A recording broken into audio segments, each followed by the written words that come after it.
Welcome. What I want to talk to you about today is the event economy. It's hugely misunderstood. It's actually very simple, the economy of a festival. And it's mainly because the site is fairly isolated.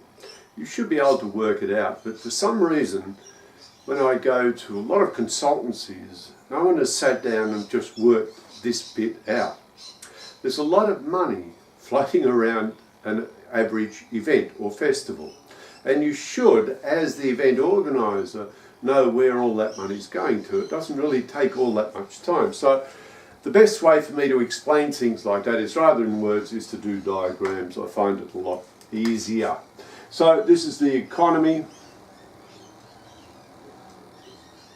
of the festival. Okay, so basically it's best to think of this as the festival site. There it is. Yours is bigger, smaller, but basically it's fairly isolated. And people coming into your site, the attendees, plus all the other people and equipment, etc. is coming into your site, and that's bringing the money in. Now, what sort of money are we talking about? Well, it can come from ticket sales, tickets, or maybe your event is for free. Either way, people will purchase merchandise, and I'll probably purchase food and drink and many other things. Okay, plus you may be getting money from the vendors. So the vendors or stall holders will be bringing in money as well. So basically that's the economy as it comes in. Now, what's going out? I'll use a red one for this. What's going out? Well, you've got to pay for the entertainers, you've got to pay for the equipment, and many other things. Now, what I'm not looking at here is things like sponsorship, which indeed is very important. I'm just looking at the actual money coming in to an event.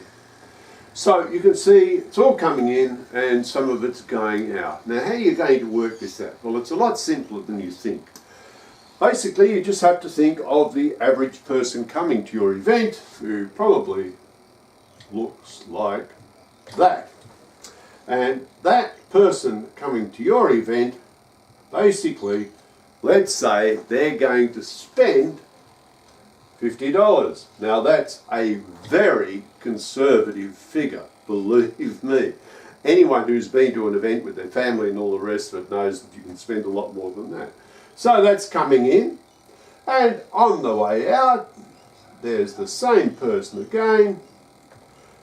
Now they've got a couple of goods, or they've bought a few things for the kids and all the rest of that stuff, and now they have no dollars. Straightforward. That $50 then is floating around that event site, and the question for you is, where does it go? Why is it important?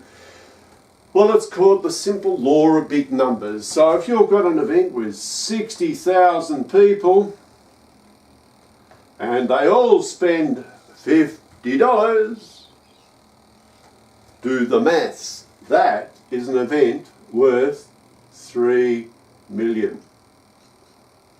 $3 million, that's right.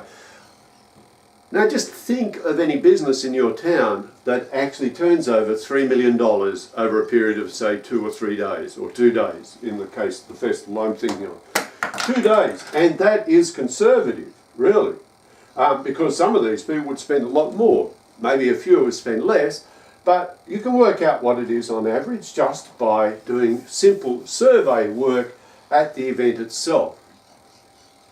The thing is, where does that $3 million go? And how come you don't know where it goes? That's your responsibility as an event organizer, really. This is part of the economy of the festival. And without knowing exactly where all this stuff goes, you're not using the event as an asset, and you're basically bleeding money. For example, the most common way for a festival to bleed money is that the vendors, yes, it's a whiteboard marker, The vendors actually come from outside. Now, a vendor could easily make $10,000 in a day. And where does that money go? Do you think it stays in the community? No, it doesn't. That vendor probably comes from somewhere else and they take that money out. So in fact, in your area, you're bleeding money out as a result of the festival. How does that benefit people? The thing is, you've got to charge these vendors exactly what it is worth for them. And the way to do that, well, there's a variety of ways of doing that, and I won't go into it now because we haven't got enough time, but you should ensure that you are responsible for that $3 million and where it goes. And if you want to maximise the return on investment for the event, and basically that's your job if you're an event festival organiser for the local council, if you want to maximise the return on investment, not just money but all the other things, this is one of the tools that you must use. It's called asset management, folks. We have a number of videos on that. Please have a look around and also go to our website and you'll find a few papers and documents on this sort of thing. The economy of your festival site, tremendously important. Thanks for your time.